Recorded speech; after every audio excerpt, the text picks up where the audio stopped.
I can, I won't ask. I'll follow. let me see if I can really let you. No, don't take yourself away from this. This is going. No, don't. Which computer? Don't do it. Yeah.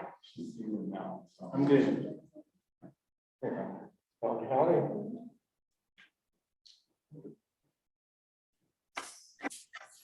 Hola.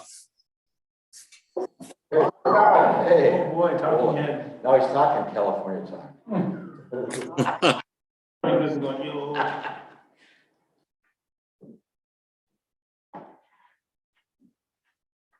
Who's that behind you?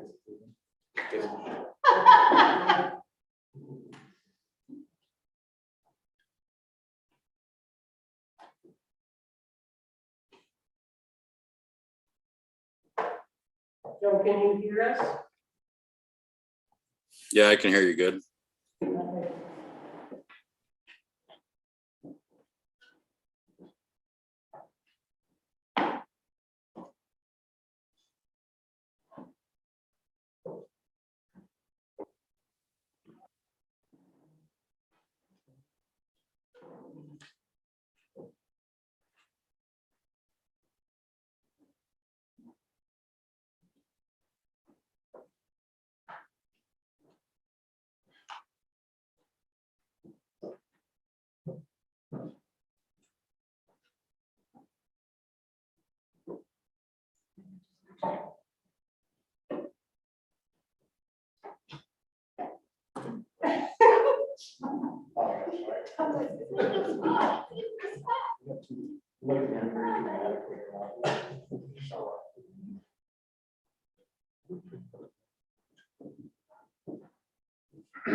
Yeah, quick, you know. It's that recycling one.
All right, so please rise to pledge of allegiance.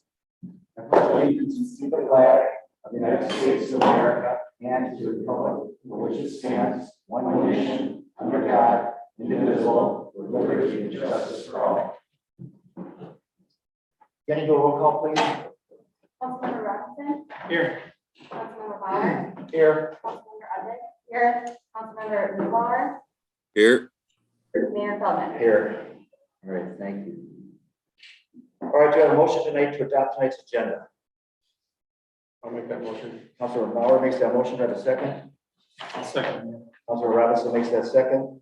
Any discussion? If not, can you do a roll call, please? Councilmember Bauer, Aye. Councilmember Udvig. Aye. Councilmember Newbauer, Aye. Robinson, Aye. Mayor Feldman.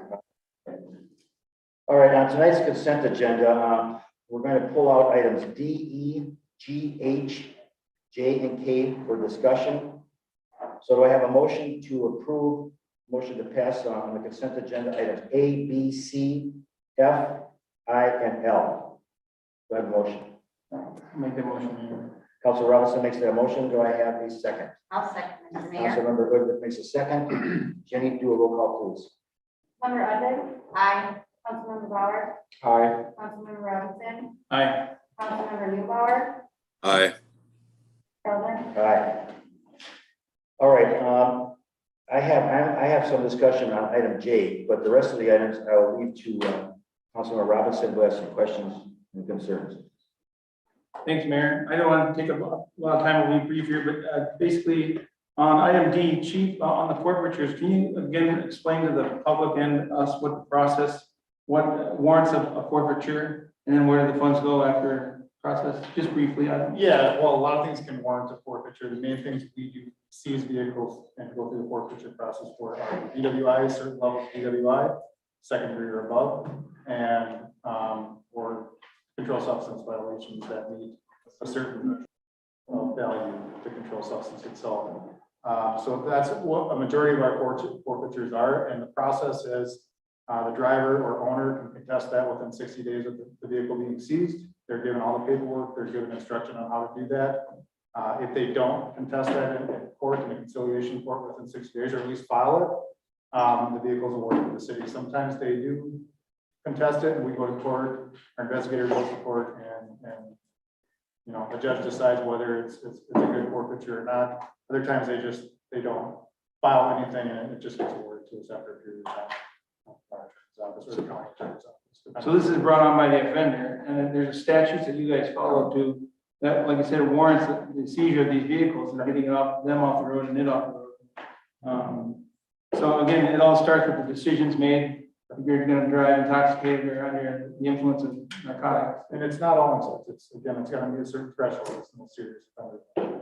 And it creates a lot of paperwork. It's not something you guys enjoy doing or anything like that. There's a lot of extra stuff that you don't, it takes away time off the street to fill out the paperwork and Very time consuming. okay. That was one. Thank you very much, sir. E, on the police car. I think we did one of these earlier this year. Basically, new police cars. What's the average miles of our pass trades? Do you try to hit that target every time? We've, for the last at least 8-9 years, we try to stay under 100,000 miles. We found that gives us the best trade-in value. Our trade-in values have actually gone up significantly over the last 2 or 3 years for what we get for them. Our average, I would say, is right around the 80,000 mile mark. We try to replace squads every 4 years, and that basically assures us that they're going to stay under that 100,000 mile threshold. And so we maintain 7 mark squads. We found that's a sufficient number of mark squads to have for our patrol, and it allows us to again to stay under that 100,000 mile threshold. To my recollection, I can't think of at least probably within the last 10 years that we've traded cars over 100,000 miles. So we've gotten decent trade-ins, which we actually take right away from the invoice price of the new cars. So it allows us to purchase some of these more expensive, like the Durango, so.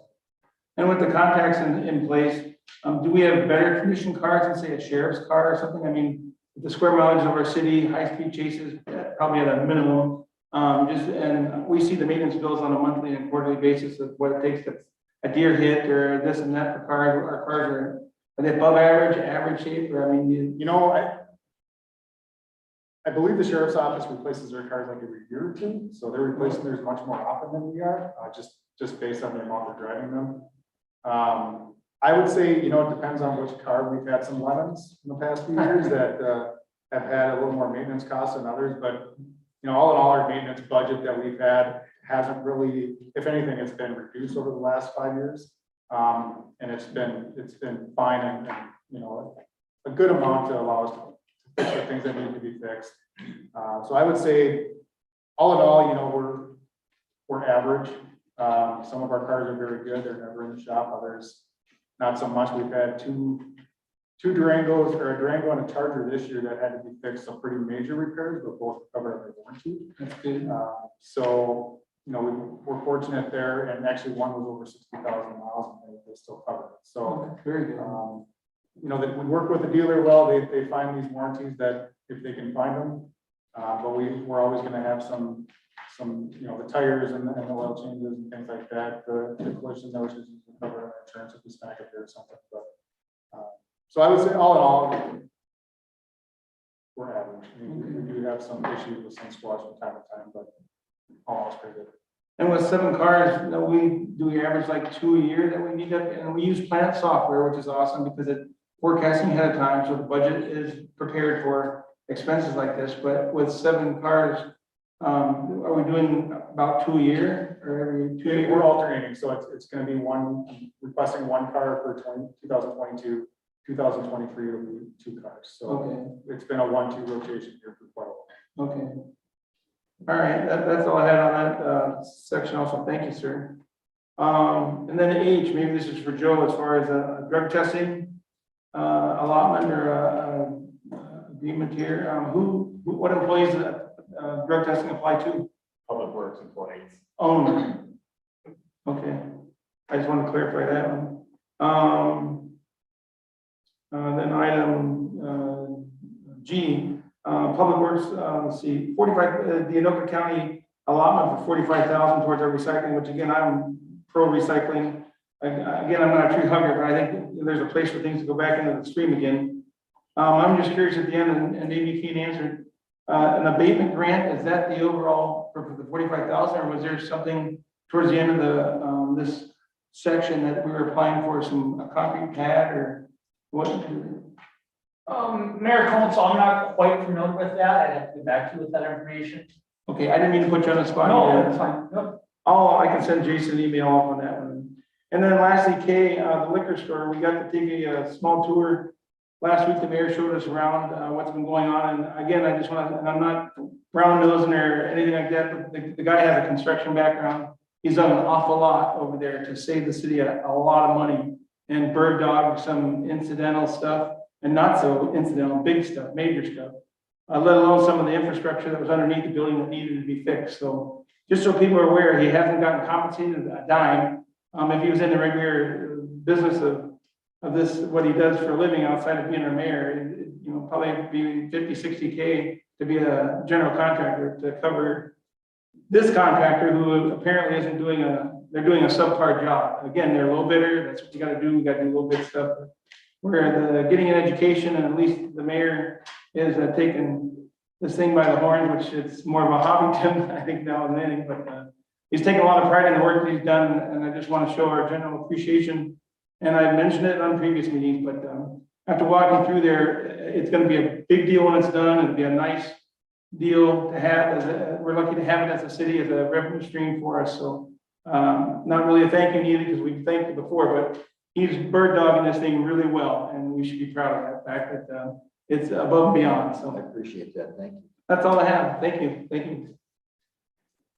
Okay, well, all right, let's see, and then of course, you had K there for Weber Inc. payments. I did look them over, I approved all of them, and the only reason that we're doing 3 and 4 because 3 got lost in communication. We had to make sure that the subs get paid, so the subs are doing a great job, by the way, along with the community staff that have done an excellent job through the whole construction.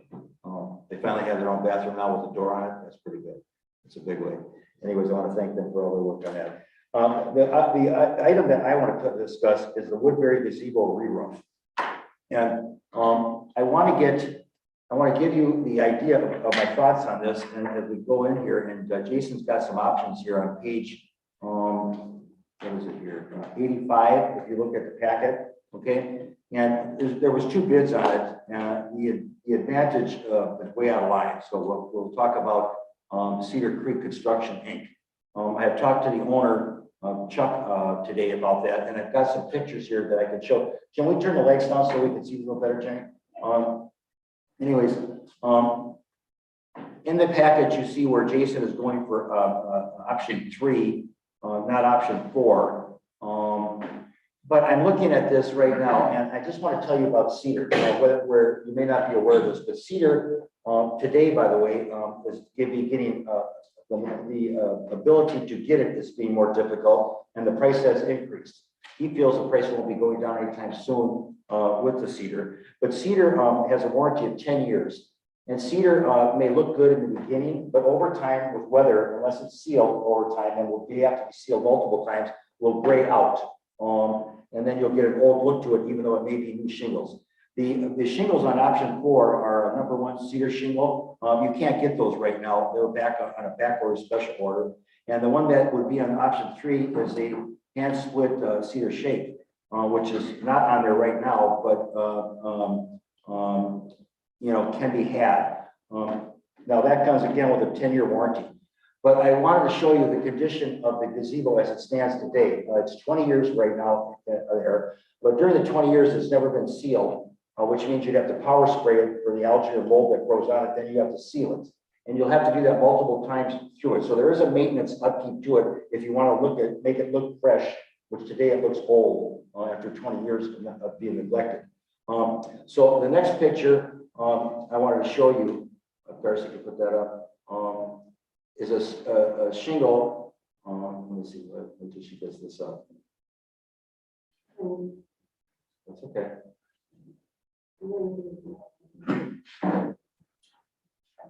Okay, this is what they call the Certainty Presidential LT shingles, which is on item 2. Certainty Presidential TL shingles. This is like a AAA, kind of like an architectural, but even heavier. It has a lifetime warranty on it. As you see in here, it's an aged. I think the color I put that on the email here. Aged. Did you see the aged blend or aged something there? Anyways, so it's the closest to cedar you can get. It has a lifetime warranty on it. There are some exceptions with wind at 110 miles an hour and stuff like that. Acts of God type of thing on it, but it has a lifetime warranty versus cedar with a 10 years. And also, you can see that, I don't think you can see it that well here, but bring up the warranty coverage on it there, Darcy, if you can.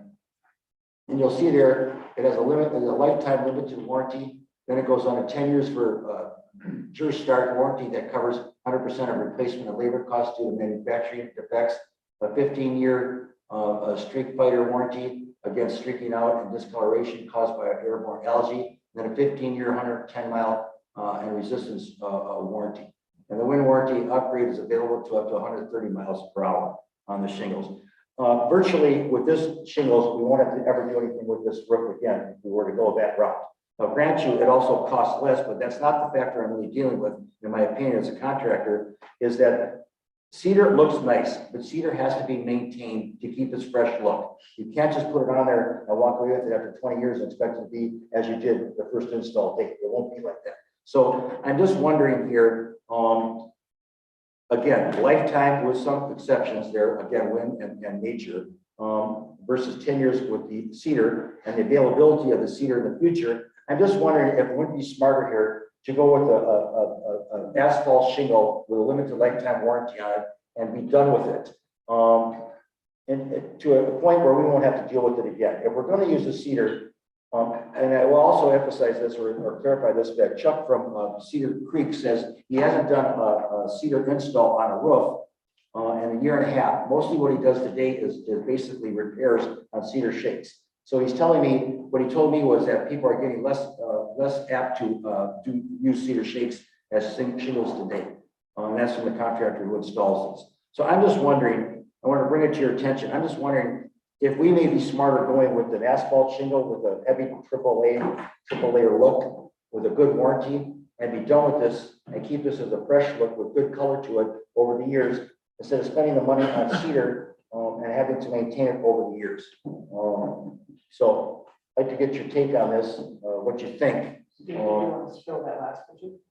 Yeah, let's show that one picture of the shingles. Yeah, the last picture. Here's his house with it on there. I don't know if we can see it all that well here because you can't get up close and it's not the color we would be using.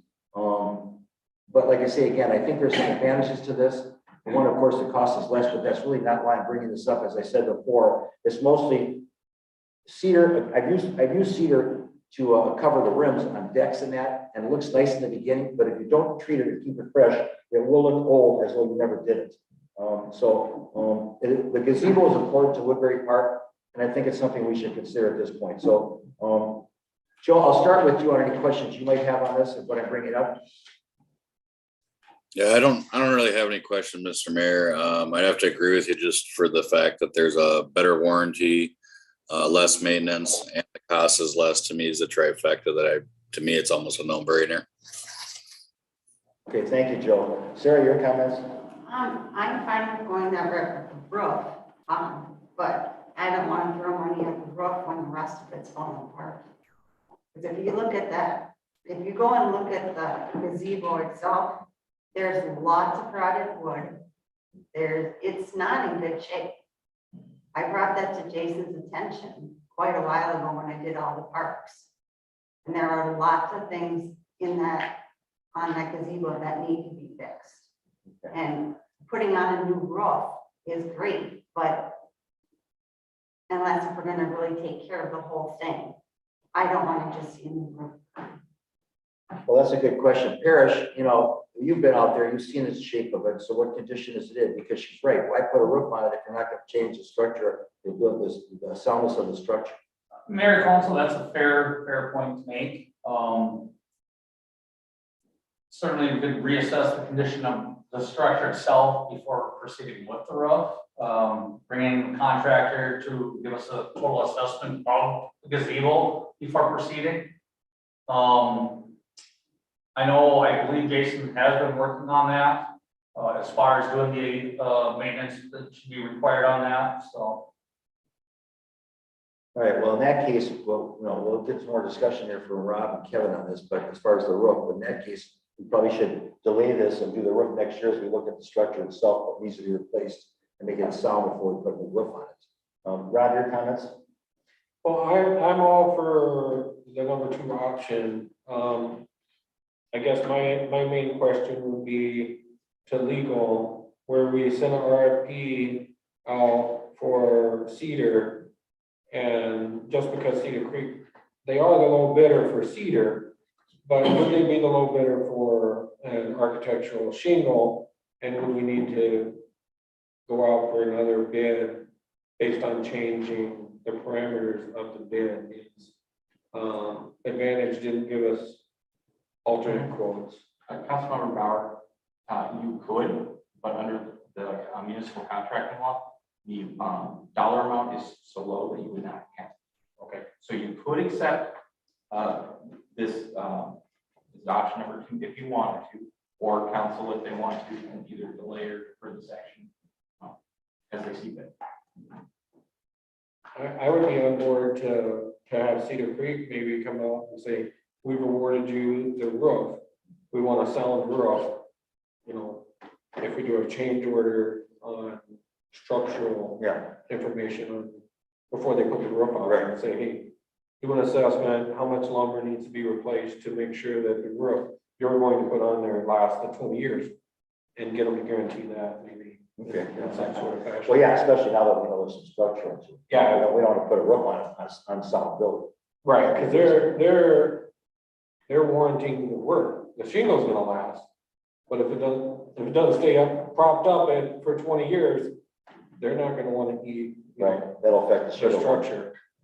So, All right, but you agree to number 2 though? yes. Okay. Kevin, you're Rex? I also agree with number 2, and I agree with Rob on Cedar Creek. And you think as a contractor, they might have raised the flag as well and said, showed some rot or termite damage or whatever before, would have said, hey, there's some other things here that you might want to address before you put a lid on this thing.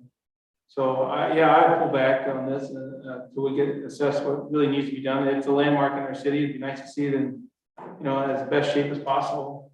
But I don't want to put 70 grand in a roof on it. It's got deficiencies. Let me ask you this, Rob, you had your wedding there, so what did you think of the shape? It stood up there while I was there. It looked great. No one wants to have a wedding on something that looks like a pristine thing. We went for the aged look, kind of a Mardi Gras theme. So we put, what do you want to call it, hanging grass and moss around. Sure. So we kind of like that kind of look, but I didn't really go around and inspect it that much. But Mr. Mayor, as part of the Bridge Church, we decorate that for the holiday, and it's becoming harder and harder to decorate because it's, it's not, you don't feel safe, like, climbing and hanging lights and it's, I mean, we bring our ladders and stuff, but it's just not, it's not real. And, you know, if kids rush Santa Claus and somebody pushes up against some of those spindles, there's a good chance someone's going down. Okay, well, I'll tell you, in that case, I would ask a parish to accompany me to look over the actual gazebo, what needs to be replaced, what doesn't need to be done. We need to find that out before we commit to it. But do I have a council's approval for item 2, option 2, to go with the limited warranty, a limited lifetime rather, and use those presidential, certainty presidential TL shingles for the look of it? I think I think we'll get our money's worth out of it. Like I say, I really wasn't doing it for a cost savings, not as much as I was doing it because if you don't maintain, once again, a cedar, it will never have the look of new. We'll always have a look of dirty and old, which is what happens over the weather aging it. And I don't think we really want to be in the maintenance program, having to worry about, power washing this and sealing it on a continuous basis, especially if only a 10-year warranty on the material. And we go lifetime be done. Go ahead, Robbie, you have anything to say? Yeah, I'd like us to consider awarding the bid with the intent of doing a structural analysis on it. Because if we pass on this or postpone it in any fashion, cost is gonna go up. Maybe they get public knowledge of where Advantage was, and then the next bid comes in much higher, below Advantage, but much higher. So that's what I would suggest is let's award the bid with a structure integrity clause before the roof is installed. That's a good See what idea. that quote looks That's a good idea, very good idea. Jenny, by the way, in the email I sent you, the title of the color of the shingles was what? You should be able to see it. I do not. You don't have that email there? All right, because I know age something was, there's the closest look to the cedar that we can get, as far as that. I put it in there. You almost might as well hold off and rebid the whole project if you're looking at doing structural and everything, in my opinion. I was gonna suggest, Mayor, have a walkthrough with both Advantage and Cedar Creek and go through the building together, you, Parish, and the 2 contractors, and they all get to see it in one shot.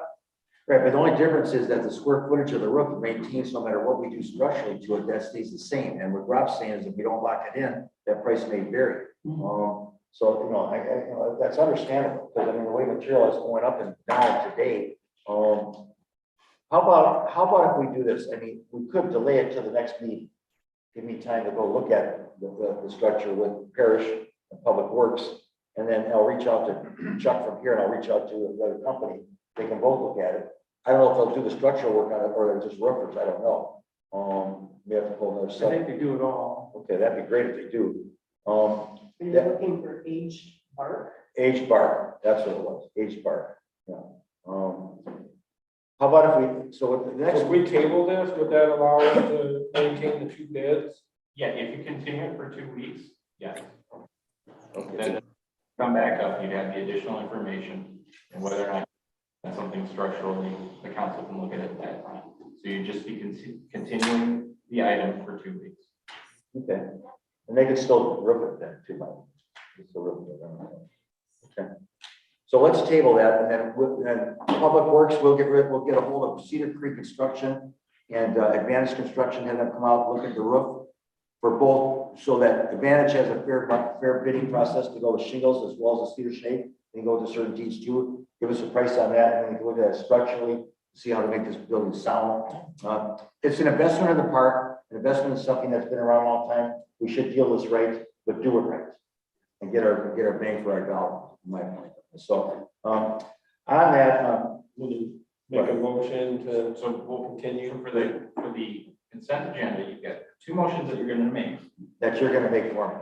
The first one is to approve items D, E, G, H, and K as presented. The second action is going to be to continue item J and direct staff to work with the contractors on structural items for the next city council meeting. All Those are right, the two actions. okay, so on the first action as stated, do I have a motion? I'll make that motion, Mr. Mayor. Councilor Woodruff makes a motion, do I have a second? I'll second. Councilor Bauer makes a second. Any further discussion? Jenny, do a roll call, please. Councilmember Robinson, Aye. Councilmember Mewbauer, Aye. Mayor Feldman, Aye. Councilmember Bauer, Aye. Councilmember Ludwig. Aye. All right, and on the second motion, do I have a motion to adopt what Dave said the second time? I'll make a motion to continue, Mr. Mayor. All right, Aye. Councilor. Okay, I believe it. Okay, Councilor Mewbauer makes the first, Councilor Bauer makes the second. Jenny, do a roll call, please. Councilmember Bauer, Aye. Councilmember Ludwig, Aye. Mayor Feldman, Aye. Councilmember Mewbauer, Aye. Councilmember Robinson. Aye. All right, thank you very much. Thank you, Dave. Thank you, everybody. Good discussion. All right, moving on to being open to the public. Do we have any? Okay, then we'll move right on to new business. Item 9A, ordinance 285, amending city code chapter 8, section 3, animals, subdivision 4, animal waste, first reading. Mr. Mayor, Council, for your consideration tonight is adopting or amending ordinance 285, amending city code chapter 8 to reflect language requested and required by the MPCA as far as animal waste and storm system. This will be part of our MS4 guidelines. So I'll open it up to any questions that you guys would have with that. Well, it's basically saying the disposal of animal waste into our stormwater drains. And this is from the MPCA. Yeah, so this was part of the MS4 permit that we have. It was required language in the permit that we have this reflected in our code. Okay, well, that sure sounds like a no-brainer to me there, but Joe, you have any comments on this? Oh, I got lots of comments, but I'll only share a few. I guess if it's related to the MS4, which is required by the state, and the MPCA is saying we need to do this, I don't see why the state doesn't just pass the state law that says you can't throw animal waste into the sewer, and why they would force it on the city seems quite ridiculous to me. But other than that, I guess I'll just leave it at that. And sounds like we have to pass it anyway. So Right, but let me just say, it's not the sewer, it's the storm water. That's the difference. right, but it's pretty much common sense anyway. But I get it. It's again required by the state. The state should probably just do it at that point. But whatever. Well, that's so they can put the responsibility in our lap and not their lap. That's why they do it. Let's be honest. Okay, Kevin, your comments. I have no other comments. I agree. We should make it so. Okay, Rob? I don't really have any comments on it. I really didn't understand it too awful much of what they really wanted. But it's coming force fed down to us, and we'll put a police officer at every storm drain, I guess. I'm sure. It's just language,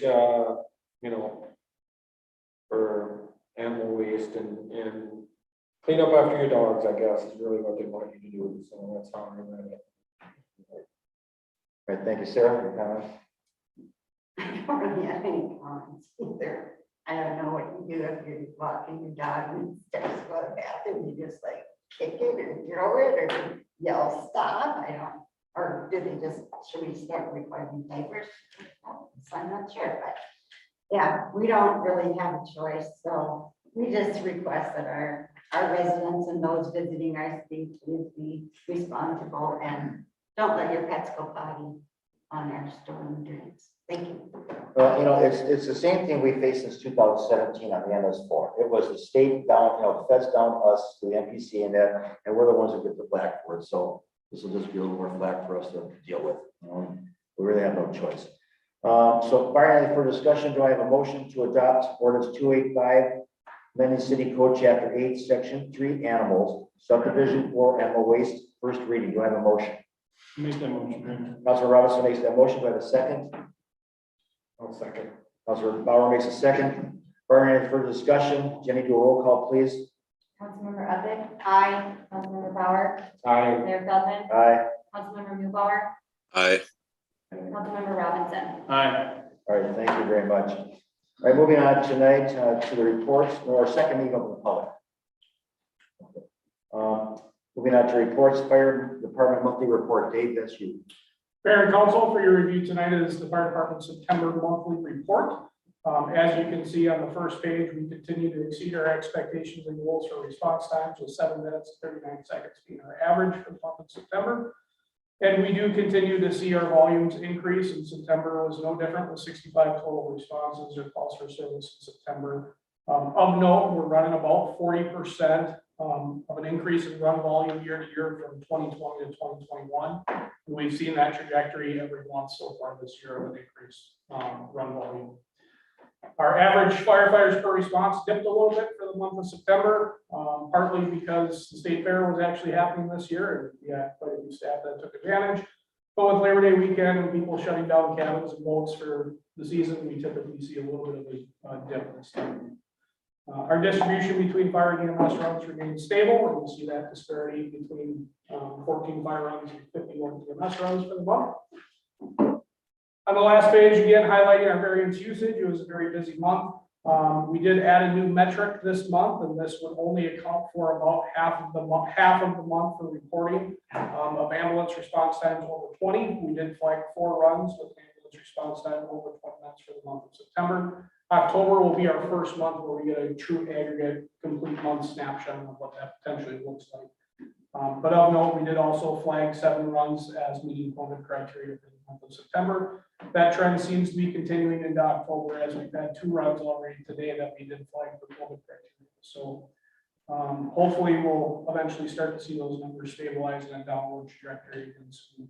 And lastly, for your review is our fire inspections for the month of September, with 3 initials and 2 re-inspects for a total of 5 fire inspections. With that, I'll be happy to answer any questions you may have. All right, well, thank you, Dave, on this report. Again, I can see the trend here with EMS versus fire. I can see the trend. It's been like that for like the last 3 reports.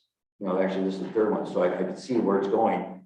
And I'm glad for less fires, but I can see where emergency's up. So my next question to you is, the ambulance over 20.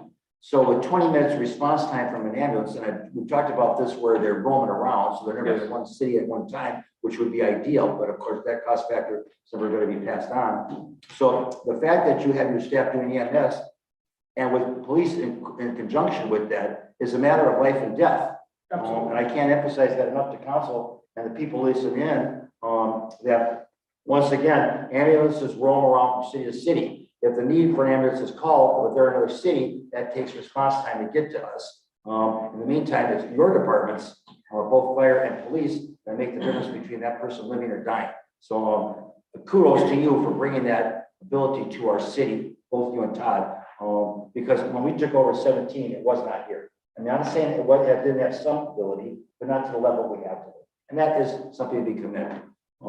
I would like to see someday in our lives where each city had its own ambulance service, but I can tell you right now, I don't see that in my lifetime. We're working very hard towards getting to that goal collectively as a fire service. No, like I say, my lifetime. We're trying. All right, keep trying. That's trying and failing is better than not trying at all. I've always said that. Kevin, your remarks on this report? Very good report, Dave. Just to elaborate on what the mayor asked, ambulance over 20. When I pick up the phone, call 911, I have somebody in distress. How do you guys get involved? What's the chain of action here? So anytime somebody picks up the phone, dials 911, it gets transferred to the Anoka County Dispatch Center. When there isn't a medical capacity that takes part in part of that 911 call, they start police and fire. And then that call gets transferred over to an Alliant dispatcher, who is the ambulance service that provides coverage for our area. The Alliant dispatcher will either do one of 2 things. They'll either do what's called a pro QA. They'll do an interview with the person who called 911 because they're emergency medical dispatchers. They ask more medical related questions to try and triage that call as effectively as they can. Or they'll take the information, they'll disconnect with the caller, and they'll just dispatch an ambulance. So you may be on the phone with the dispatcher until a first responder arrives, or you may not. Okay.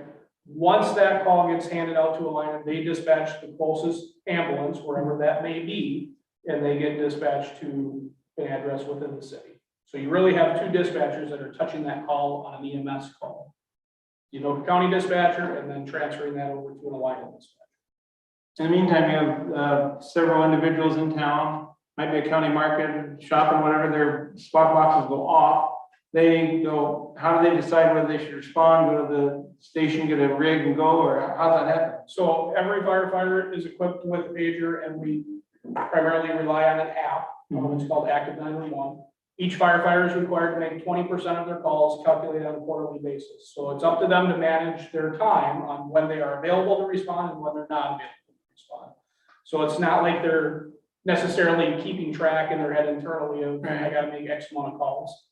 We typically have a fairly decent turnout, as you've seen in our monthly reports, on calls on average. Where we struggle probably the most is on the overnight hours. Just because getting up in the middle of the night, especially in the colder months, it's a little bit difficult sometimes to leave your own bed, but that's how they get notified. They respond directly to the station. We always have a duty officer that's assigned for a period of time. We do a 1 week rotation. So they have a take-home vehicle, they have a quick response vehicle, they respond directly to the scene. Certainly when I'm working, I respond to most calls and respond directly to the scene, where all the other firefighters respond to the station. They don an apparatus and then they respond to the call. What determines a holdback or just go? Do they just go? They just go. Our direction is. So I'm go to not the gonna come this station. way, you guys could leave the county market and go, or go pick a rig. Yep. And whoever gets there is gonna offer aid to the individual. Yep. So There are it's certain just calls go. where we require a lot of assistance. A cardiac arrest, for example, I'm not gonna handle by myself. I'm not gonna handle with just a couple police officers as well. There's a lot of labor involved with managing that type of incident. Plus, quite often, we send a firefighter with to the hospital in the back of an ambulance on a critical event. So the direction that my staff has is they continue responding and bringing apparatus until they're told we don't need any more help. If that makes sense. Is there a minimum amount of individuals who are supposed to come, 2 people minimum to the aid of this call? There's recommendations, there's no mandates. So on a structure fire, NFPA would mandate that they want 14 firefighters operating on the fire ground within 14 minutes, 90% of the time. With an ambulance call, there's no minimum either. So yes and no. The ambulance laws are a little bit more vague.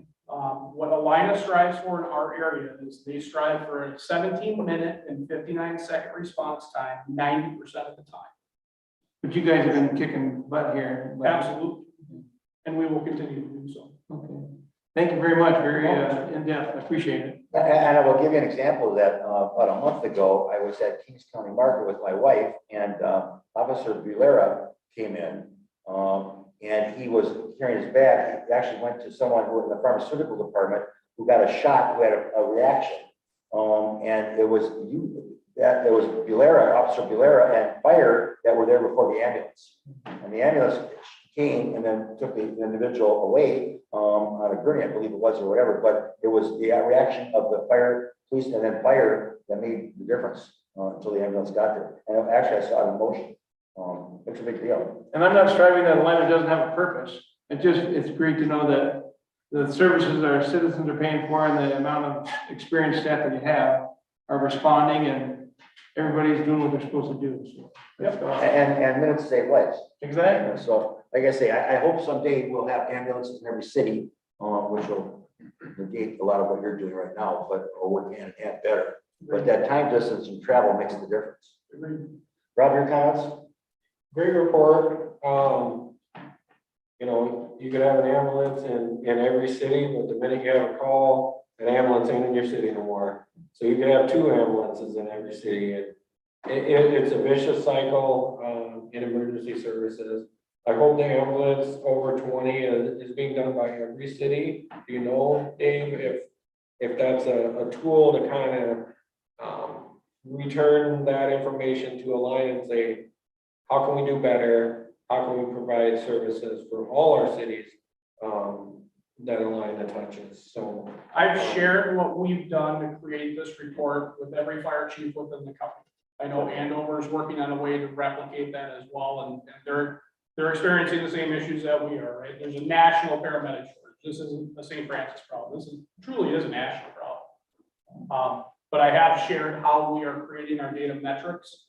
Interestingly enough, when I run my monthly report, it shows up in FDM as St. Francis monthly report, and it turns out 14 other fire chiefs are using our report that we built a few years ago. So We'll see how many fire chiefs actually replicate this process within the county. It's certainly an eye opener for us because we feel the pattern. We just didn't necessarily have the data to really start tracking it in an effective way. And I think it's essentially just a click box, right? So when you sit down at the computer and enter your run, you can look back and see when that ambulance arrived through the CAD notes. And if it's greater than 20 minutes, you click the box and it gives us the data. So we made it as easy as we can so we can replicate it not only throughout the department, make it easy, but also a system that any department could replicate if they so choose, if they choose to do so. In your experience, and this is for Alina and maybe even our residents, you know, to get the word out to people that might be interested in the emergency services field. Would you think the hiring process has a few ambulances just sitting on the curb because they're unable to man them? Or do you think it's a theory of we need to order more ambulances because we need more coverage? I think it's a combination of a number of factors. I think one, there's a labor shortage in every industry right now. You try and find a place where you don't see a help wanted sign going on right now, and emergency services are no different. The other component to that is run volumes are up for everybody. And we see it just in a microcosmic perspective of what St. Francis is dealing with. Now them's dealing with the same thing. Andover's dealing with the same thing. Coon Rapids is dealing with the same thing. So when you have that increased demand and a labor shortage on top of it, and the competition within the healthcare field, if you're gonna go to school for 2 years to be a paramedic, you can also go to school to be a nurse in 2 years. Paramedic's probably gonna start you about $22 an hour. A nurse is gonna start you at about $36 an hour. What are you gonna decide? Yeah. You know, so from a comparative analysis, it's a losing argument, right? So there's a lot of things that probably could be done. Same discussion that we have as department heads and city councils. They can be cost prohibitive. And I think that's the reality that we're in right now. Hopefully we can see something change in the near future. I'm not entirely optimistic, but we'll do the best we can. Thank you. So, Thank you, Rob. Sarah, your comments? Review, great report. I like to see that. I appreciate that ambulance. And I like to see that. And I think for most people, you know, yes, when the ambulance gets there, it's a relief, but if fire, police get there first, it's still a calming factor. There's somebody there that they feel like know what they're doing, at least for a little bit till the actual help gets there. So I think that that's huge. And just with our knowing our fire department and knowing our police department, these ladies and gentlemen are very good at what they do. And sometimes all the person needs is somebody to sit there and talk to them because their husband or their wife is having this traumatic event going on. And that's what they need at the time, is someone to just kind of talk to them. This is normal, this is what's going on. So kudos to both of your staffs for that, because that makes a huge difference, you know, when you're responding to, you know, whether it's responding to emergency or, you know, Todd, when your department has to go out and deliver some bad news. It makes a huge difference in how your officers in your department are responding to that. So I say keep going. Thank you, sir. Joe, your comments? I appreciate the report, Dave. I do have a question for you, but it's unrelated to the report. And after I make the comment on the ambulance situation too, I think that the problem is too, is at this, I believe it's the state level too, where, and I don't know exactly how it works. I don't quote me, because I'm sure I'm paraphrasing on kind of the general idea of what it is, but they bid for areas to cover.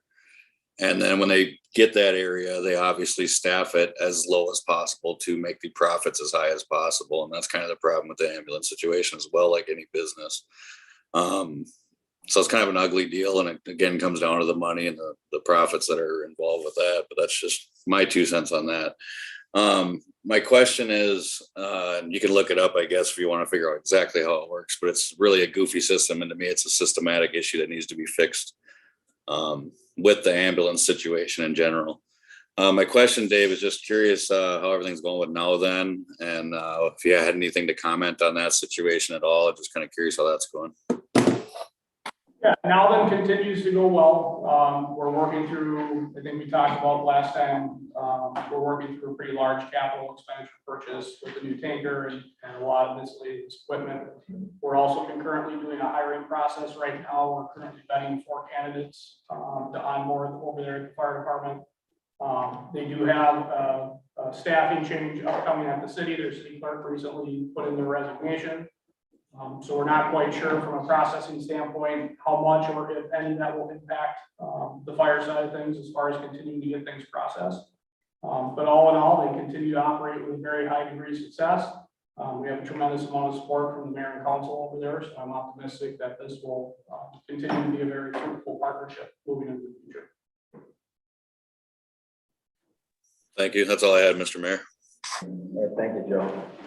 All right, thank you again, Dave. Moving on to Public Works, Parrish. Mayor and Council, for your review tonight are the Public Works report for water and wastewater and streets and parks.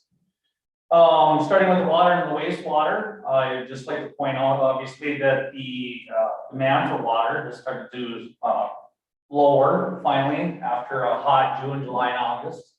It appears that the water restrictions were helped. Both facilities continue to operate optimal. We've noticed that our locates have started to decrease a little bit, which is the time of the season for that. As far as streets and parks, we actually did get over 3.5 inches of rain in September, so the grass is still growing. The guys are out busy mowing, keeping up as much as they could. A few miles of grading were done. A lot of ditch mowing as well. And with that, I'll open it up to any questions that you guys have. All right, so Parrish, let me ask you, are we still on water restrictions today? Technically, it should be the once a day. Yeah. Well, actually in October it's over. So no, there is no restrictions currently. Okay, all right. And then I wanted to ask you, this one here locates, 45 locates. Are we using that new instrument that we bought for it, and is that helping? Yeah, so we haven't actually used it on the field. So we haven't actually used it for locating in the field as of yet. We have used it at the wastewater plant. We were actually mapping all the irrigation heads out there. We figured that'd be a good place to implement the use of it before we take it out in the field to upload all of that data, to upload to the GIS. It's a pretty handy tool. Coincidentally, our new employee, John Mackey, is quite familiar with that specific locating device. So he has some experience to go with that. That's going to be helpful going forward when we do move it out into the field and start using it to locate. The one thing I would add to that though is that with past installations of water and wastewater, the locate equipment that was buried with the pipe really was non-existent back in the day. So there's going to be large portions of the town that we're probably not even going to be able to use it. It's not a miracle tool. So, but the benefits next summer we should start to see as far as our GIS is concerned. Yes. Right, but that in conjunction with GIS helps you a lot, even though it hasn't got locating devices on the individual piping, whatever. That should help you pinpoint it better with this tool. Yep. Yep. Another thing I don't see is I don't see any lift station. Is this not a first, Rob, or what? It might be, It might- it might be. 4 years and 5 years of counting. Up first? I believe that's 2 months in a row. Oh my gosh. Yep. I'm glad I'm sitting down. Okay, good. I like that a lot. We do too. Okay, Joe, your comments on this report. Thank you, Barry. No comments on the report. I just was curious, I guess, for peace of mind, with the crazy upside down world that we've been living in the last couple of years, does the waste still roll downhill? Yep. All right, that's all I have. Okay, Kevin, your comments? Very good report. Two questions. One, with the advent of Midco or Midco subcontractor leads company out in the eastern suburbs and whatnot, if people are experiencing any damage or disruption in their driveway or any concerns, I recommend one citizen that they contact Leaves, and they can also send an email to Jason as well, just to kind of bookend things. But whose responsibility should they first contact Leaves directly and? I would always contact the contractor first. They can always call us and we will contact the contractor to get that resolved, Okay. but I would always contact the contractor. Okay, but from what I've seen and the few people I talked to, I did see damage on one person's driveway, which looks like there's a concern there. But other than that, they've been pretty proficient in doing what they're doing and not much disruption, you know, on some of the driveways. Yeah, and with that being said too, I mean, a lot of the times the contractors wait till the project's completed. And then they'll go back and do the restoration. So, if there happens to be any disruptions to anybody's yard or driveway, they will certainly come back and take care of it. Okay, and then also we had some roads that were resealed and then the granite, the crushed rock put back down. Will there be any more sweeping done this year in any of those areas? There should be one more sweeping scheduled yet this year. And I think what we're trying to do is wait for the leaves to fall, Okay, as much as they can, otherwise it kind of defeats the whole purpose of the sweeping, so. so anywhere that's had a spray down and then a rock lay down is going to get swept again yet this year? Those streets would, yeah, Okay. yeah. All right, that's all I have. Thank you very much. You're welcome. All right, Rob, your comments? Great report. Me personally, I would like to see the reuse water go up in any fashion that we can use instead of just pouring back into the Sealy Brook, you know. If our residents are able to look at the statistics, the limits for our wastewater is, 85%, 15 parts per million, 1 mgl, and all of our numbers are at 0 or even 100%. I just wonder, Parrish, when you're going to bring our glass of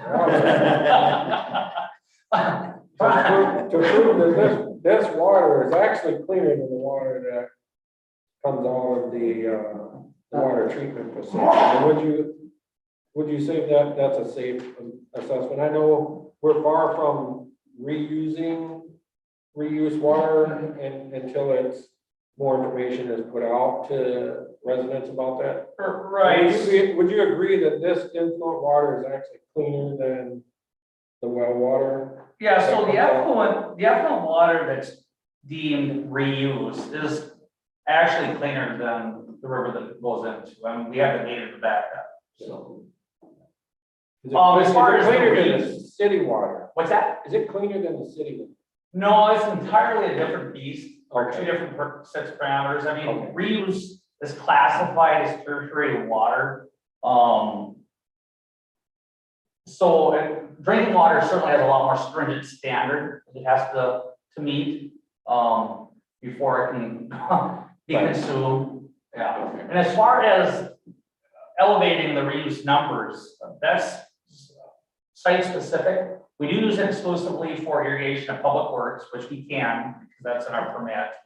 As far as anything outside of the public works wastewater facility, we could eventually start running pipes, or hauling it. That's just something that we haven't entertained, because again, you still have to abide by that strict standard as far as reuse is concerned. Yeah. The only other thing I would like to mention too on the report was that the MPCA was out for the first time since the wastewater facility went online. Every 2, 3, 4 years, they like to do a site inspection, which is a very thorough compliance inspection of all of our data to make sure facilities are being upkept and maintenance is being performed. I haven't seen a report on that yet. I would expect it here fairly soon. But when we do get that, I'll share the results with you guys. Perfect. Good, Rob? That's it. Sir, your comment? Great report. Rob, you're on the drinking the water. I didn't come in today, you did, so I just want to clarify that. Thank you. I have nothing else to add. All right, thank you. Chris, you want to go on about the Park Street Parks then? Yeah, I can touch on that a little bit more. Like I said, I think in September we had over 3.5 inches of rain, so the grass never really quit growing. Obviously, the guys have slowed down mowing since then, but you know, I know that they've been upgrading the roads as much as possible, or as much as the conditions will allow them to be graded. September was actually a pretty good month because of the moisture that we received. When you're grading the road, it's better to have the moisture within that road bed to grade. So, and I also know they were out ditch mowing quite a bit on both ends of town, east, west. So, they've been prepping for winter. A lot of the snow equipment is getting moved around, getting installed, making sure that it's operational. Yeah, so they've been pretty busy, and of course, you know, we also have a lot of maintenance inside the buildings that we take care of too, whether it be light bulbs or, you know, furnace filters or whatnot, this or that. So What about that? What about the grader? Have you made the change to the grader yet? So that's the one thing that's on pause, but unfortunately, the two gentlemen that are going to be doing it have been out of work. So with a little luck, we have the one is back. With a little luck, maybe by the end of this week, next week he'll be back. And I know that's Because you're going to want to do it before winter. Yeah, and the two gentlemen that are going to be doing it are very confident in that and what they're going to do there. So Well, Jeremy's one of them. Who's the other one? Paul. Paul. Yeah. So it's not going to take them that long to get that. All right, because I mean, like I said, I know you're going to want to have that ready for winter.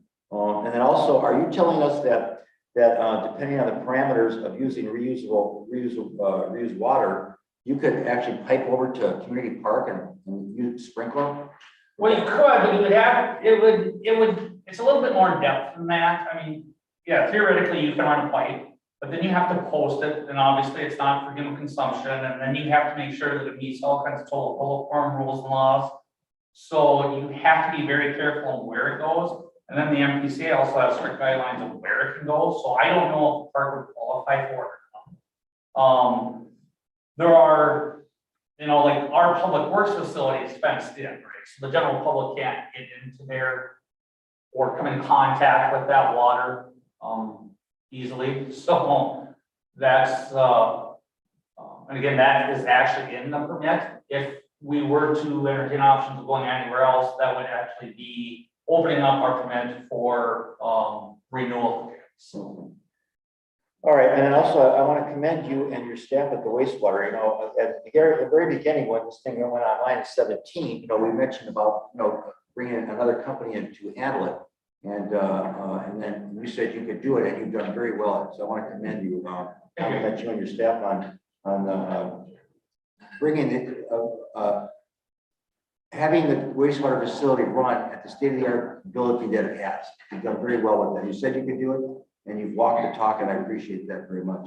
Thank you. Thank you. Thank you. All right, a good report. Moving on to police department third quarter report. Todd, that's you. Yeah, Mayor, Council, in your packets, you'll find the police department third quarter report. During the third quarter, it was really about getting back in the swing of things with our community engagement efforts. We hosted and participated in a number of events over the summer. So it was really good to get back and these types of positive interactions with the public. And thanks to the police department staff for taking the time to prepare and participate in those initiatives over the summer. Calls for service did increase from the second quarter in both reportable and non-reportable offenses. And again, reportable offenses are those offenses such as robbery, burglary, assault, drug offenses, and theft, amongst others, which get reported to the FBI every year through the annual uniform crime report. Some of these offenses we noticed an increase in during the third quarter included theft, DWIs, and drug offenses. And some of those drug offenses involved a substantial amount of narcotics, including one individual who was arrested for possessing over 50 grams of methamphetamine.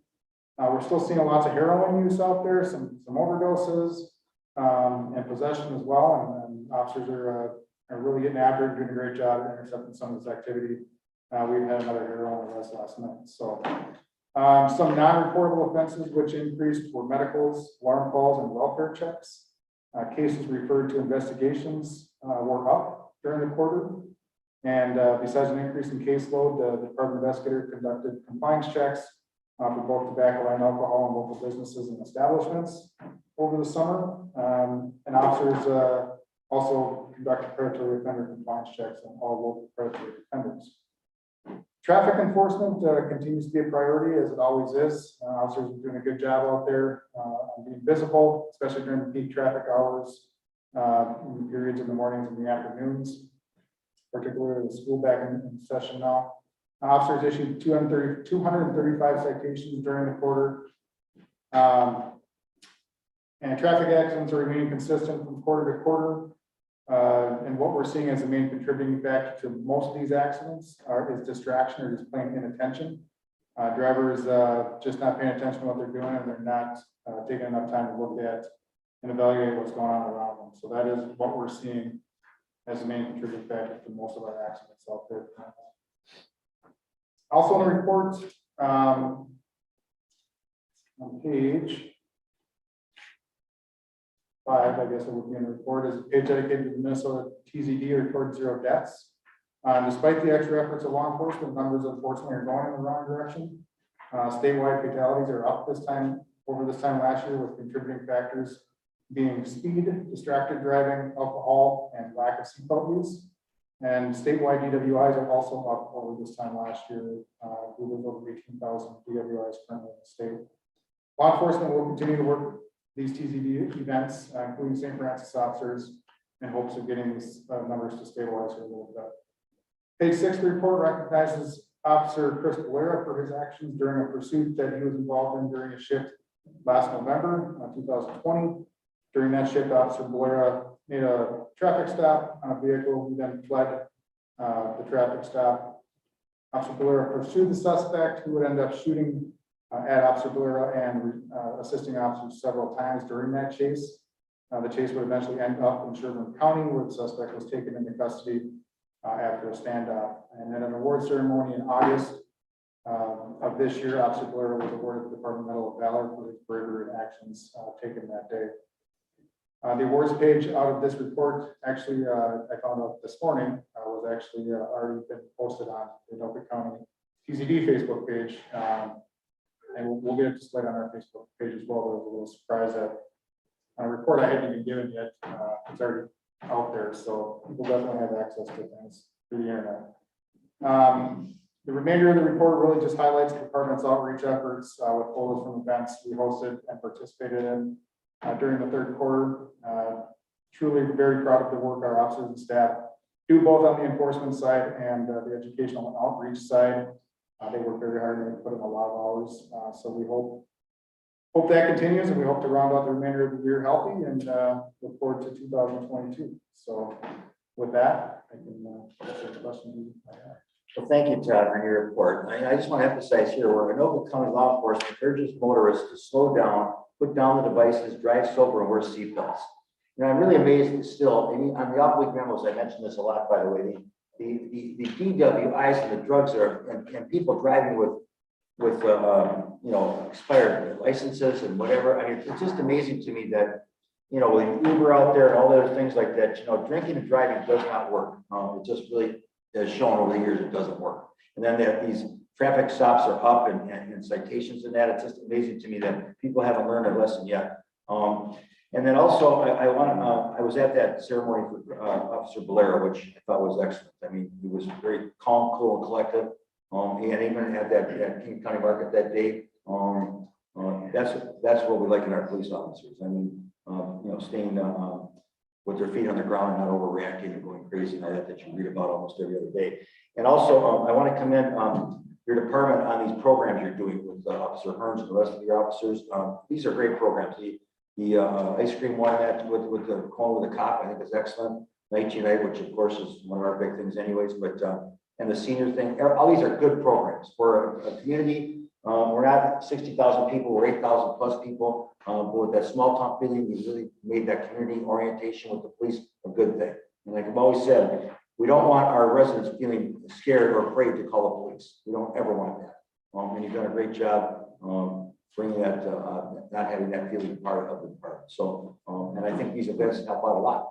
So, I commend you very much on that. I'm very happy about that over the years we've been in administration here. That's something you've done very well. So thank you.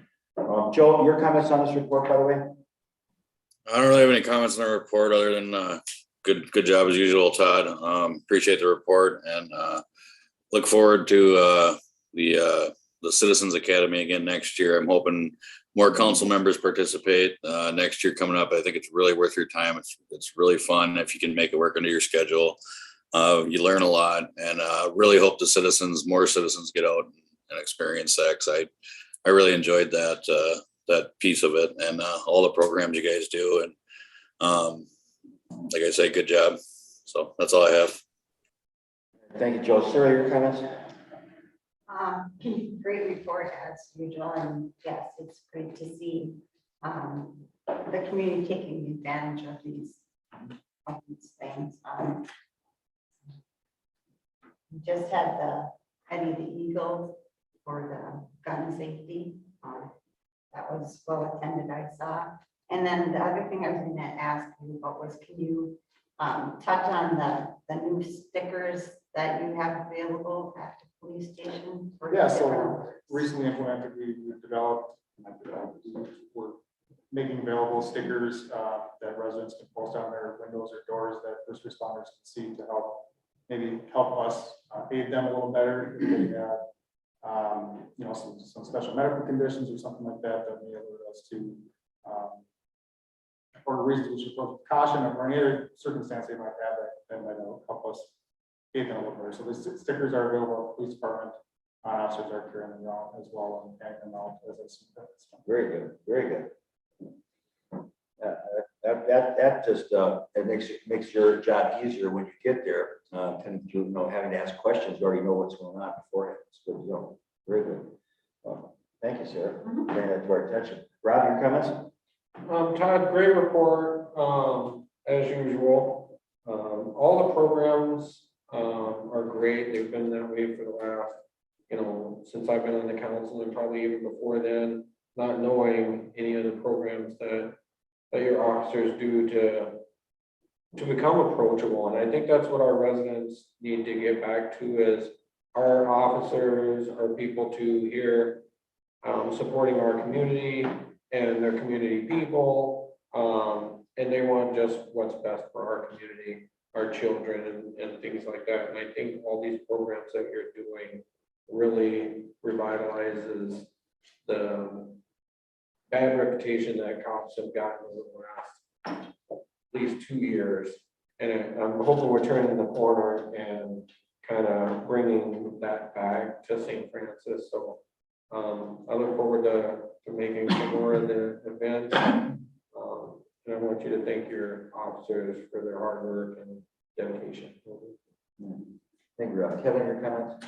Yep, no, another great report, Chief. I appreciate it. Again, I appreciate the program as well. I've never seen such an expansive opportunity for the public to be involved, and our public is taking advantage and getting involved in return. So that's awesome. As far as Officer Valera's commendation, I wanted to be there, but I was out of town at that time. Do you guys or does he get to participate in not the prosecution per se, but to any testimony involved in this individual, the chances that they took and the crime that was committed? Did we impact statements from what went down? Some people are getting off way too leniently here, being let loose back in public until their time of trial. Was he able to participate, the impact it had on his life and other people around him at that night? The impact statements, I'm not sure that kind of comes down to how the attorneys want court process to go. And again, as far as how much the officers are involved in the court process, again, that's going to depend on the prosecution and the defense. In this circumstance, they really didn't get that opportunity. The suspect in our incident was actually killed in another city by police officers for a similar event after this, about a year later. So before he even got to go through the court process, to see some of the criminal, of course, instead of our end as well, so. Interesting to know. Also, does the police organization or any organization you belong to, are you able to let county attorneys know? I don't know how to say it the right way, but it just seems like, and again, the media can paint what they want, but some of the facts are that people are getting let out too soon, or they're not spending enough time in the jail before they're out again, and they're repeating stuff and putting life and, human life and property and stuff that are terrible danger and risk. From a police organization, fraternal order, or other things, are you guys allowed to not lobby per se, but are you keeping your finger on the pulse of this kind of stuff? And the cities, can we do anything to not turn the tide or anything, but participate in what our views are as citizens, et cetera? Yeah, and that's a great question. Our officers are definitely getting more and more frustrated with some of these processes. We've voiced our opinions to county attorneys. We'll have chiefs meetings every month, where the county attorney will be there. He definitely gets some earballs every now and then. Some of the stuff is just out of their hands. Some of it comes down to judges' decisions, who are voted in. And so as far as, voicing your opinion to judges, it can be difficult, but we hope it gets up the chain. We again, our officers, we let our attorneys' offices know when we get that declination memo, when they decline to prosecute, or when they do prosecute and they plead to some extremely lower offense that just doesn't seem right. And again, it's all based on a pointing system. They have a huge process in place as far as, how much time these people do. And they can go to one extreme to the other, so it's very frustrating, but we hope it gets better, I guess, and that's kind of what we're hanging on to, because some of these cases involve a lot of man hours, a lot of time investment in some of these cases that, can get dropped or pled down to some of these will charge sit down meeting that takes a half hour. So we're keeping an eye. We're keeping an eye on changing laws, the reform that's out there, and just trying to adjust the best we can. But nothing, we're still following state statute as far as how we enforce the law, and we're not following county attorney's office's policies. We're not following anybody's policies. We're enforcing law per statute, and we're continuing to do that, and just do our job the best we can. Hopefully the other side does the same. So Please know we're low on the food chain as a council here, but if you ever need another letter written or another, group approach, please let us know that we had, I think I'm not supposed to speak for everybody, but through the past experience here, we'd be behind you guys and write whatever we need to do to, or, show up for us in person and say, hi, how are you, if need be. But, and then lastly, school calls. How's it going? It's only a month or so into school. I see that you have officers at school events and stuff, which is, again, that's a civic thing as well as a school thing, which I perfectly understand, and it should happen. How's the school thing going overall? Interesting. It's a situation that us, or anybody in the schools has been. We've always had a school resource officer, at least one in my time here, and probably everybody that works in that school. So it's definitely been a learning experience. The calls at the beginning of the year were pretty heavy, I would say, day to day. Our officers have taken some opportunities, depending on the types of calls, to try to educate personnel, try to give them ways to become a little more self-sufficient, how they can handle these things on their own without maybe getting law enforcement involved. I think it's worked because I think our calls for service that have decreased quite a bit, probably within the last 2 weeks. I've had conversations with the assistant principal and the principal at the high school regarding some of this, and it's not a bashing thing. It's not a, you shouldn't be calling us on this type of stuff. Right. It's just showing them ways Educational. that, they can do things on their own. So I think it's working, and we're probably going to be setting up a meeting after the first try to kind of look at the calls, look at what they were, see what worked, what's working, what's not, and then kind of adjust from there. But the school events, the football games, we still feel, they did request us, so we still feel we have a duty to be there, provide some service to the crowds and spectators that are there and help people get in and out of the lots, and avoid accidents. And our patrol staff's happy about that, so if we can be there to try to, have our reserves do some traffic control and avoid accidents, which to my knowledge, we haven't had any at the 4 home football games that we've had, so. So it's all good, and, you know, they're compensating us for that, they're compensating the city for that, for the services there, so. But all in all, I think it's going as good as we expected it to go. It's not going anywhere. And a month in, that's not a big gauge, but Yeah, we'll take a look at it. if you could in off-week memos, give us a little blips or blurbs if you see something that's noteworthy, put that in there as well as a call. I mean, the other calls, again, like the mayor said, are astounding, some of the stuff you're finding with the contents of in the car, or how drunk people are, and it's amazing. And again, some are in towners and a lot of them are out of towners, just passing through, so you're doing a good job there. But if you give us a little blurb, maybe in the off week, of any school, something of notable, so we as a council know too, that we kind of see what you're seeing, we see any trends, or help us raise more questions to you guys, so. Thank you very much. Yeah, and I'll add to that. I mean, the point here, it was their choice to discontinue the SRO. So by educating them on taking more responsibility on their end is a good thing. You know, I mean, that's the change that they made. And so that you don't want to just pick up the phone and just call all the time the police to come when they can educate, when you can educate them and they can take care of the stuff before you get there. Without a doubt, some of the calls that they have called on, they should be calling on some of these, you know. When we had that meeting before the school year began, we kind of gave some criteria on things that they should be calling on. And without a doubt, you know, true emergencies, medical emergencies, mental health emergencies, you know, things where someone or something is an imminent threat of danger, they should be calling us, and they have. And so we don't fault them for that. We're keep responding to that type of stuff, but it's the things that they can, you know, put their own tools in their hand and take care of things themselves that we've been educating them. So. Right, and by their choice of discontinue SRO, they should take those on. Education is a key to that. So I happen to applaud you on that. I agree with you on that. And again, we're not saying don't call when there's a call that should be called at police attendants. But when it's not needed and they can handle it themselves, they should take that on.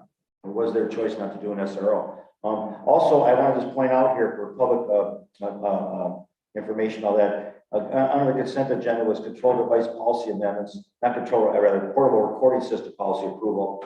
I just want to go on record, as I've stated before, the times dictate us having to have cameras on our police. It's not the feeling of the council. The need is there. We have full confidence in our police and their actions on a day-to-day basis, as we do with our fire. But times have dictated the changes that we're making here. So, you know, once again, I just want to go on the record to state that this wasn't a decision we made in any thoughts of concern of our police handling situations differently. It's just the times dictate that today. And I hope that your officers understand that. So it's important. I mean, things are different, and not going in somewhat what I consider a good direction at times, but that's what we have to deal with, and that we will deal with. So anyways, keep up the good work. All chiefs and all department heads, keep up the good work. All right, well, moving on to council member reports. Joe, I'll start with you. You have anything to say?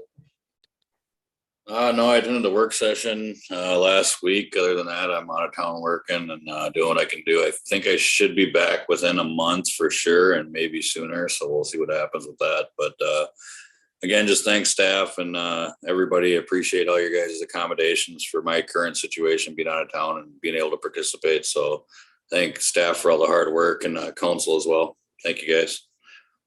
You owe us big time. I want souvenirs. Bring back some of that sun when you come back so we can bottle it for a minute, please. All right, Sarah, your comments? Yeah, every week for every meeting, I'm going to thank our staff, because without them, we wouldn't be successful. You guys make our jobs a lot easier, and we appreciate it. And although we don't always see eye to eye, we do support you, and we know that you support us as well. So I did attend French Toast Breakfast, and it was very well attended. It was fun to sit and catch up with some of the people that I haven't seen for a while. And apparently there was a plethora of bread. A plethora of bread. Because I walked home with 2 loaves, and I think they wanted to send them home with more, but I was like, I'm walking, so I'm not. but Councilmember Bauer did offer me a ride, but I decided to walk instead. And I was at the work session as well, and, yeah, I mean, I want people to realize that as a council, we're not just meeting every 2 weeks. We meet often, and we have conversations within our parameters with each other about things too. We are contacting staff. We make sure that we know what's going on. I also just want to mention that, you know, we know Halloween's coming up. Let's be safe, let's be smart. I also know that there have been quite a few incidences of toilet papering. Let's be respectful to people's property. I know it's, you know, you think it's fun, and for some people, they don't mind, but some people get very upset. Amongst other pranks that kids are doing. There's a lot of ones out there right now. So if you're a parent and you know that your child is participating in these things, sit down with them and have a talk. Because I know that the police are getting called on some of these things. They have been responding to different calls. And, so we don't want your child to end up getting in trouble, and we don't want other parents being mad at you. So just try to monitor what your kids are doing a little bit closer right now, because it's that time of year. All right, thank you, sir. Kevin, your comments? Basically, I missed the fire station breakfast. I apologize. And my 13-year-old grandson, the oldest grandchild I have, is either deer camp fixed up or breakfast. So I bought him breakfast on the road and we fixed up deer camp. Otherwise, I would have been there in forest, and I love the sausage. So, also, I participated in a work session last week. Kate gave us some good news. There's some things happening that's going to happen around in our city, and some opportunity for new residents to be here as well. So there's we're a city on the move, and just keep your eye on the city's website. And it was uplifting anyway. When things look pretty dour here the last year and a half or so, things are happening. And as far as I've seen some scuttlebutt out there on the net too about MnDOT and what's the city doing? Are we sitting on our hands? What are we doing here? It takes time. Everybody here, the government wheels move very slow. As Joe, I brought up the question a couple meetings ago, or not, somebody brings up every meeting, that things are in action. We have a group involved with approved by the state as well. Highway 47 is not on the back burner. It's been on the front burner. You just don't hear about it. So if you have any questions or concerns, feel free to write one of us or write Joe Coleman a note and say what's going on. But we're not idle on the process. It takes time. A newer group of people came into the MnDOT area, far different than the group that was here during the surveys and the post-it notes and the big maps and all that hoo-ha. But they're working on it. I shouldn't say they're working on it. Joe and his team and Kate and those guys, they are working on it. So if you have any questions, hey, come to a meeting. There's 2 times here you can hop up to the podium and say anything you want to say within reason and being respectful, of course.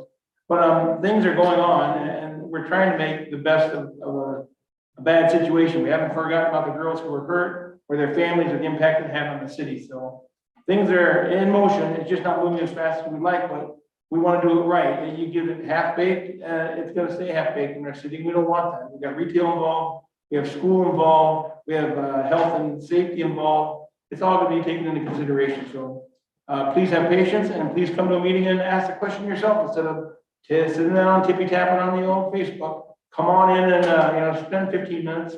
I'll buy cookies that night if I know you're coming. So write me an email. So that's all I got. Thank you. Rob, your comments? I also went to the French toast breakfast. It was great participation. It was great to see all the residents come out and support the emergency services, fire department.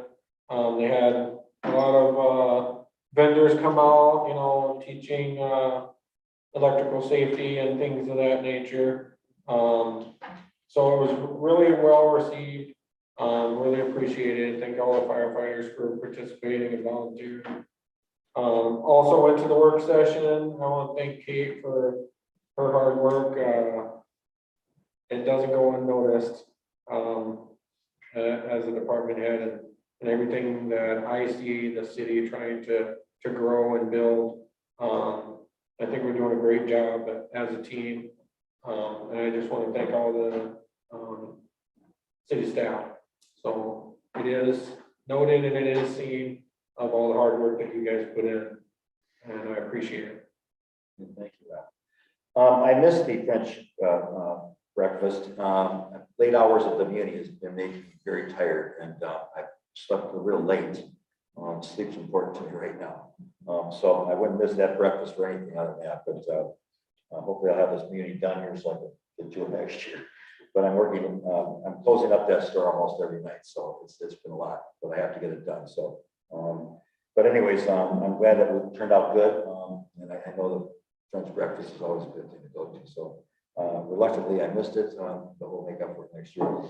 Like I say again, I would rather be there than the muni working late, that's for sure, but that's the choice I make today. Anyway, wanted to say, just going on with what Kevin said, if you want to know what's going on here, a simple call to City Hall, you can find out pretty much anything. Going on Facebook is not going to tell you the truth. I mean, I've heard over the years that, you know, no one lies on the internet, and which is a crock of crap in my opinion. But you know, we have hired a consulting firm, WSB, to negotiate with MnDOT for the changes that we are looking to do on 47. And the criteria, I've said this before, basically goes on safety, access to our existing businesses, and commercial expansion of our commercial base. That's the three things we're looking to see what we can do with MnDOT. We are aware of east-west traffic being horrible on 47. Because north and southbound are there, and if it wasn't for that light at Pedersen, I don't know if you could cross the 233 safely at all, ever, because I've seen it there, you know, working late hours at the like I said, at different times and seeing what's going on there. So we are fully aware of 47, but as Kevin stated, and I've said this in numerous newsletters, we want to make sure that it's whatever happens at 47 is a benefit to our city, not a detriment to our city, and that's important on all aspects. So if you want to know what's going on here, we are a fully transparent and open council and staff. All you have to do is call. But if you choose to go on Facebook, I can't help you there because you're not going to get the right answers. The best thing to do is call us and talk to us directly, and we'll give you the answers to the best of our ability. So I just want to state that. I too was at the work session, of course. And one of the things that comes up at the work session, and of course you know how I feel about this, one of my favorite topics, is Poppy Street. A street that I've lived on for 8 years, and dealing with the city on the other half of that, which I wish we could build a wall there and just not even look at it, but we can't. So Craig, at this point here, I take it we're going to go forward with this project. But I can only state on record here, and I want to state this on record here, that this council is not very happy with the way we've been treated as far as this street for our residents and the residents on the other side of that other city. I know, and I can speak for this council here because I was at that meeting, we all feel the same, that, you know, with reasonable requests and mutually beneficial requests that benefit citizens, residents on both sides, there's no reason that 1,100 feet of roadway should be an obstacle here, in my opinion. And I think, Craig, you would agree with that. It's 550 feet on each side. It's taken us 2 years to put this together, and all we ever do is run into roadblocks constantly with this other city. So I can only say to you that, again, going on record here, and hopefully these other people are listening to, we're not very happy on how you've dealt with the city on this road. We were hoping that with the change in your council from the last election, that you would work with us in more of an open way and a beneficial way to both our cities to benefit the residents from both cities. But it doesn't seem like that's on the horizon. I'm hoping it will be in the future somewhere. But I can tell you, I don't understand what is so hard to deal with getting a road done right and 550 feet on their side versus our side on the only road we share in common with both cities. I just don't understand it. But I can say there may be some requests that you have down the road in the future. I can only say to you, I hope you come with reasonable requests and something mutually beneficial, because you'll fall on deaf ears if you don't. Okay? That's for the record. Okay? For the record. Okay? All right. On that, I'll leave that just as that, and I hope to see some benefits down the road or some positive whatever. Pretty much, I'm not optimistic, I'm more pessimistic, but I hope to change. Anyway, on that, again, I want to thank staff as usual for all your hard work, as well as Rob said, Sarah said, and Kevin, everybody, Joe and everybody. We do recognize it. Trust me. I know I'm glad you are patient. Working with us can be difficult, working with ourselves can be difficult, working with me can be difficult. But all I can say to you is I value your work and appreciate it, and thank you for your patience. Because I'm sure there's some days you'll probably, if you have hair, you'll probably want to pull your hair out of your head. I see 3 of them. So there's nothing to worry about. But I'm just saying, to you, it's not all that easy working with the residents as well as us, but I sure appreciate your patience. Definitely. And all your hard work on all levels. John, once again, your staff at the WIC committee going through this construction, I commend you. They're great people. You've done very well there, and I'm looking forward to what you're going to do with this new store.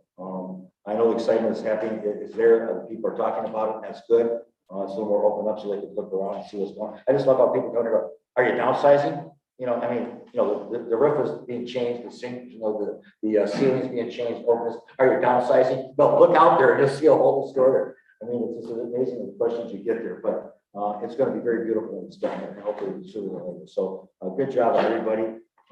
Thank you for keeping your eye on the building, Todd, your police staff, which is very good. And again, all departments says thank you for your service, and all your people underneath you, thank you for their service. So on that, any new business, any other business we have to deal with at all? Okay, none? All right. Well, on that, I will adjourn this meeting on Monday, October 18th.